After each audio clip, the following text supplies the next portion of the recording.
Você sabia que Solek, personagem apresentado no jogo Avatar Frontiers of Pandora, tem um quadrinho canônico contando tudo o que rolou com ele depois que a Edea foi expulsa de Pandora? Essa história passa pelos traumas do Solek, vamos conhecer vários novos clãs, habilidades, curiosidades. Velho, esse cara é o último sobrevivente do seu clã e tem simplesmente uma das melhores histórias de todos os quadrinhos de Avatar. Você vai se surpreender, se liga aí. Fala, fãs de Avatar, estavam com saudade de ver esse tema aqui no canal, né? Eu sou o John, bem-vindo ao HQJ, e a capa do volume de hoje vem com o Solek fazendo pose pra foto em meio às montanhas Aleluia. Aquele lugar lá em Pandora que tem umas montanhas que voam, lembra? A batalha final do primeiro filme foi lá. A história é escrita por Ray Fawkes com Gabriel Guzman e Michael Atiyeh cuidando da arte. Foi lançado em 2024, pouco depois do lançamento do jogo Fronteiras de Pandora da Ubisoft. E o nome original desse quadrinho é Avatar Frontiers of Pandora Solek's Journey. Uma tradução livre seria algo como Avatar Fronteiras de Pandora, a jornada ou o caminho de Solek. A história apresenta mais sobre o personagem Solek, servindo como uma extensão do jogo e, claro, desse universo. Fica tranquilo que você não precisa conhecer o jogo e nem o universo de Avatar para entender a história, porque ela é autoexplicativa, mas você vai curtir muito mais se conhecer. Infelizmente ainda não veio pro Brasil, assim como a maioria dos quadrinhos de Avatar, mas tem vídeos de todos aqui no canal para vocês conhecerem. Inclusive uma cronologia que vale a pena demais para você entender o universo. Sempre bom lembrar que as alterações de imagem e fala foi para preservar o original. E agora chega de enrolação e bora pra história. Para vocês se situarem na linha do tempo, o caminho de Solek começa exatamente após a batalha final contra a RDA lá no primeiro filme. E essa é a única história até o momento que é contada com anos de duração entre os eventos. Então, cronologicamente, ela entra depois do primeiro filme, mas o fim dela é mais ou menos onde entra o jogo e o segundo filme. Durante o volume isso vai ficar mais claro, vocês vão perceber alguns saltos temporais onde até entra outras histórias. Agora chega, bora lá. Na porrada, o Jake expulsa a RDA de Pandora no ano 2154, que é onde começa esse quadrinho, mostrando o personagem Solek narrando o que aconteceu após aquela batalha. Basicamente, todos os guerreiros do clã dele foram pra guerra seguindo Jake como Toroku Makuto, só que acabaram na vala. O pior rolê que eles poderiam escolher. Só o Solek conseguiu sobreviver, e isso aí já é um feito animal. Mas o negócio piora muito, porque a aldeia do clã do Solek ficava bem no caminho onde as tropas terrestres da RDA usaram pra marchar até a batalha. Então não teve jeito, o clã inteiro do cara acabou sendo exterminado. E ele só descobre isso quando volta pra casa, já carregando o fato de ser o último soldado. Vocês têm noção que a aldeia do cara não teve nem chance de defesa, já que os guerreiros tinham tudo ido ajudar o Jake? Esse clã se chamava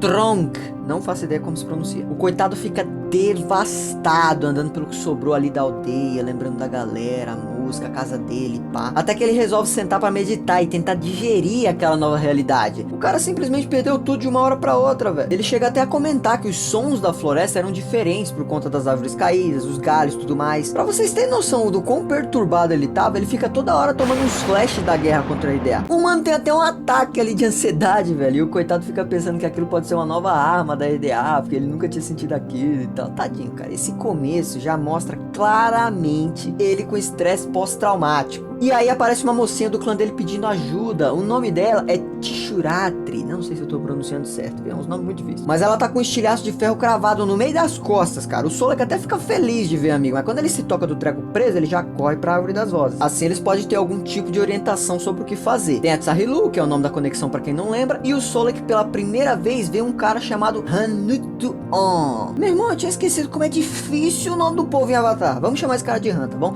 Esse chapa aqui é importante. Pra vocês entenderem, o Solek faz parte de uma linhagem direta desse tal de Han, umas 4 linhagens de distância. E esse Han era considerado ali uma lenda plus máxima ali no clã, tinha vários feitos memoráveis, ele era o macho supremo alfa dos Trong. Era aquele cara que começou vendendo cachorro quente na boca da quebrada e terminou como vice-presidente da Embraer. Pra vocês terem noção da importância desse cidadão, ele foi um dos caras que conseguiu domar um Tranator, cão abençoado pelo demônio que perseguiu o Jake no primeiro filme e se aliou a Neytiri no final. E isso nem foi o maior feito dele, esse cara também é responsável por fundar o clã Trong. Ele não é pouca coisa, o currículo tá lindo. O Solek conta que deu ruim com a RDA, que ele tá se sentindo perdido, precisa de um coach. O Han também passou por uns BO assim em vida, e pra botar a cabeça no lugar, basicamente o que ele fez foi um negócio chamado Caminho de Pano Ui. É um tipo de caminho do escolhido, sabe? São 5 tarefas que tem que fazer: escalar as montanhas Aleluia até o pico mais alto, onde fica uma tal de Orquídea Flamingo. Quando o Han fez isso, foi lá em cima que ele pôde observar a floresta e receber meio que um sinal divino ali, uma indicação de onde poderia ser a nova casa. O próximo é domar um Tranator, coisa bem besta. Ele também fala sobre outras duas coisas muito muito importantes, que é se proteger fisicamente falando, usando a couraça de um caranguejo chamado Tchurchum. Ô, nome abençoado. Depois eu falo mais sobre esse tal caranguejo aí, mas a concha desses caranguejos são tão fortes que os manos usavam tipo pra fazer armadura. E o Han também comenta sobre um tal covil de Nantang, que são aqueles cachorro vibra, bem comum no filme e nos quadrinhos. Outro bichinho que parece ter saído do inferno. E a última tarefa desse caminho do escolhido que o Han fez foi observar os solstícios de inverno. Solstício de inverno, se você não sabe, é um evento astronômico, tipo lua cheia, sabe? Só que é um negócio mais raro, porque só acontece com a chegada do inverno. E no caso de Avatar, é mais raro ainda, porque só acontece a cada 4 anos. E ele também serve para se conectar mais com a questão espiritual, que é um lance bem forte nesse universo. Só quando o Han fez toda essa parada que ele voltou pra floresta e fundou o clã Tronco. E é importante dizer que toda essa conversa do Han com o Solo, ela não é tipo diretona, pô, faz isso e tal, não sei o que.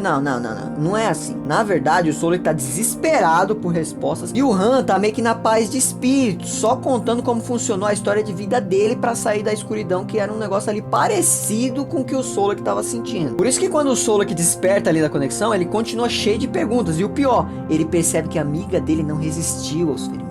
O pouco de esperança que o cara tinha ganhado ao reencontrar a amiga foi por água abaixo. O Solo que se despede dela e começa a travar uma batalha violenta com o interior dele, pensando o que fazer, como fazer, se merecia ter sobrevivido, o básico de uma crise existencial. Só que em um determinado momento ele se toca. Pô, o Han disse lá que passou por uns bagulho assim também, trilhou um caminho que começou lá pelas montanhas, onde o meu clã foi abatido. Talvez ainda tenha alguém vivo lá nas montanhas, os ancestrais nunca falaram comigo, então pode ser um sinal aí pra me voltar lá. Quer saber? Eu vou fazer esse caminho aí. Na real não é tão fácil assim, ele tá cheio de dúvida, mas no final ele começa o caminho de volta para as montanhas da Levi. E meus amigos, aqui esse quadrinho já começa a mostrar por que se tornou meu quadrinho favorito de Avatar. Ele vai de pé mesmo, porque o Ikran dele morreu em batalha, e durante essa caminhada na floresta até as montanhas, ele não só explica como a ideia invadiu a floresta, detonando tudo pelo caminho, como ele também mostra os censos abatidos. Explica o jeito que ele usa a floresta a seu favor para conseguir chegar às montanhas sem o seu Ikran, onde ele pisa, onde desliza, onde balança, onde pula, onde segura, enfrenta alguns problemas, e tudo isso lidando com os traumas daqueles flash de guerra. Toda hora o menino tem que ficar se lembrando que a guerra acabou e é tudo enganação da mente dele. Cara, que quadrinho sensacional, velho. Essa crise existencial dele é um negócio muito fora da caixa. Sem falar nos momentos que ele tá se questionando, achando que entendeu a mensagem errada e ir até o pico era loucura por causa da dificuldade. Mas mesmo assim ele se jogando pra cima, na força de vontade mesmo. E claro que ele consegue chegar no pico da montanha e há tempo de ver a flor florescer. E meu irmão, quando isso acontece, toda essa experiência dele, aqueles momentos, muita reflexão e tudo mais, faz ele perceber que de alguma forma aquelas 5 tarefas faziam muito sentido. Deu outra visão pra ele. E a pegada agora é que ele resolve trilhar o mesmo caminho que o Han disse ter feito pra buscar essa paz de espírito e superar os traumas de uma vez. Quem sabe ganhar um novo propósito. Ou seja, agora que ele escalou as montanhas, a próxima parada é o caminhar com a morte, como disse o Han se referindo ao Tranator. E bora pro próximo volume, porque o vídeo terá 2 volumes. E a capa vem com um Solo que de peixeira enfrentando um Tranator. Agora o negócio vai esquentar, hein? Será que ele vai conseguir dominar esse bicho como o Han fez? Esse segundo volume já começa com um salto temporal de 4 anos. O volume anterior se passava no ano 2154, ano que a RDA foi expulsa. Agora chegamos a 2158. Durante esse tempo aí, rolou os eventos que vimos no quadrinho A Próxima Sombra. Mas relaxa, como eu expliquei, não precisa ler aquele pra entender essa, é só um informativo mesmo. Na verdade, praticamente todos os quadrinhos de Avatar funcionam muito bem de forma isolada. Já até te convido a conhecer as outras histórias depois dessa. E quanto ao Solik, um miserável ficou esses 4 anos perambulando pela floresta atrás de um Tranator. Esses Pincher dentuços não são lá muito dóceis, né? Então sempre que o Solik encontrava, não dava pra chegar na moral. Ou era porrada ou tinha que fugir. O Solik ficou 4 anos aplicando tudo que ele tinha de conhecimento nave pra tentar se aproximar da criatura. Sem sucesso em todas. E a única coisa que ele acabou conseguindo mesmo foi ficar habilidoso ali em sair correndo. O que até que não era uma coisa ruim, né? Mas o cara é determinado em 4 anos, velho. Tá vendo? 4 anos. E você aí inicia seus projetos e já desiste na outra semana. Como o negócio tava empacado há 4 anos, ele foi buscar ajuda com um clã chamado Anurai, que é essa galera estilo punk com cabelo bem radical, e eu posso descrever esse clã como o clã da arte, porque essa galera são os mestres em fabricar ferramentas, armas e tudo quanto é tipo de coisa só na base do osso. Os mano faziam tudo só com osso, um povo bem engenhosamente criativo. A casa deles tem um santuário de ossos, que é um nome mais bonito para cemitério. E vale destacar que os caras tinham um totem de Tranator. Ou seja, os mano manjava das paradas. O Solo que conhece a Tsariki do clã Tsarik é a líder espiritual, pra quem não lembra, explica toda a história dele. E o clã se comove? Não, tô nem aí pra ele, até porque o Solek tinha essa pegada de querer aprender tudo muito rápido. Ele só queria saber como chegar no campo preto mutante e seguir viagem. E o povo ali do clã não curtia muito essa vibe. A sorte dele é que a Tsarik deu uma força e pediu pra ele ficar um tempo no clã. Até mostra um instrumento dela ali, feito de dente de Tranator. Aí o Solek começa a viver com o clã Anurai pra aprender os costumes, principalmente acompanhado de um cara chamado Entok, que não gostava muito dele, mas ensina como as coisas funcionam. Eles passam até por histórias antigas, falando sobre o primeiro Toruko Makuto e como o Han do clã do Solek, que ainda estava vivo naquela época, foi um dos caras que atendeu ao chamado para combater o fogo que estava se alastrando ali pela floresta, algum problema que deu. É tanto detalhe nesse quadrinho do Solek, rapaziada, que você fica maravilhado, só vai enriquecendo a história e esse universo. E conforme as páginas vão passando, você sente esse desejo do Solek de se libertar desses pensamentos de guerra, aquela busca por paz, mas também sempre muito ansioso, e tem a galera do clã que fica no pé dele pra ele ficar no presente. Esse cara, o Entok, ele é o responsável pelo Solek, basicamente é ele que entope o Solek de conhecimento e puxa a orelha quando ele começa a pensar demais, ou querer falar sobre como chegar em um Tranator. Fica claro que o foco do cara é ensinar as habilidades do clã e principalmente sobre como ter paciência. E isso vai passando dias, semanas, até que em uma noite, enquanto ele tava sozinho, porque o clã também incentivava essa prática, né, de você fazer as coisas sozinho, ele dá de cara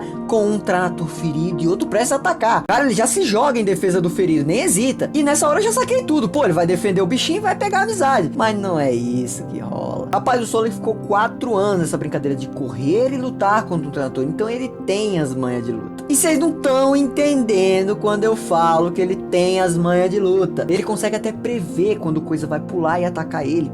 Cara, ele ficou muito habilidoso. O problema mesmo é que ele volta até aqueles flash de guerra que atrapalha pra burro, né? Só que ele vai usando as técnicas ali que aprendeu com os Anurai e tudo mais. E quando ele se dá conta, o Tranator já correu pro mato. O ferido só não atacou ele porque tava muito machucado. E aqui começa outro ponto fundamental pro Solek, porque apesar do Tranator não conseguir atacar e nem deixar ele ajudar com os ferimentos, o que o Solek acaba fazendo é ficar ali por alguns dias. Assim, durante o dia, enquanto o Coisa de Seis Patos dormia, ele aproveitava para cuidar dos ferimentos. E à noite, enquanto ele estava acordado, ele mantinha distância em uma árvore. Até caçava e deixava comida pro bicho, virou um pet. O cara ficou nessa por dias, e como a bateria do Game Boy dele tinha acabado, ele aproveitou o tempo para esculpir uma flauta de ossos, que era uma das tarefas ali que ele tinha para fazer no clã Anurai. Vale dizer que o Entok vê o que estava rolando ali. E em determinado momento, ele começa a tocar uma música. Uma música que deixa o cachorrinho calmo. Eu não sou músico e o instrumento que eu toco só precisa de uma mão, mas eu fiquei super curioso, cara, pra entender as notas que aparecem nessa música desse quadrinho. Me dá a impressão de ser aquela música bem calma e tranquilo, sabe? Se você for músico e der pra entender essa nota, comente aí como é que é essa música. Quem sabe não grava um vídeo aí e me marca. Eu fiquei super curioso de entender essa melodia. E o Solek passa um tempo praticando essa canção que ele aprendeu. E aí, de forma natural, conforme ele vai aperfeiçoando a habilidade, o Tranator vai se aproximando dele. E aí ele consegue fazer essa Tsahilu de uma forma bem calma e tranquila, sem aquela violência dos últimos 4 anos. E até agora o clima era muito pesado, só deveres e obrigações, mas quando ele faz a Tsahilu e consegue sentir a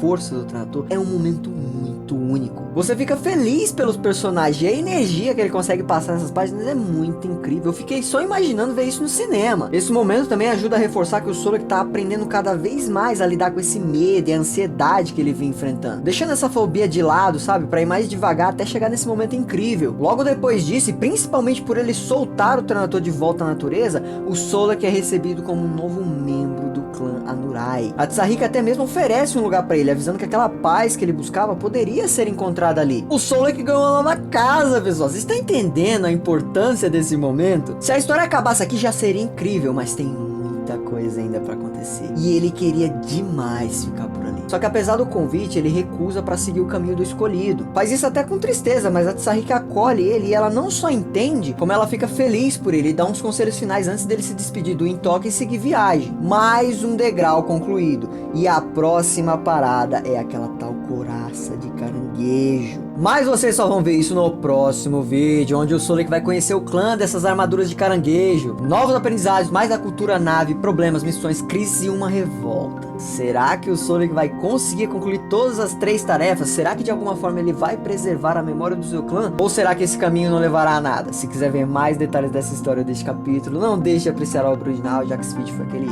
resumo. Não esquece o vídeo da cronologia, tá lindo demais. Todas as outras histórias de Avatar, nos vemos no próximo vídeo e tchau!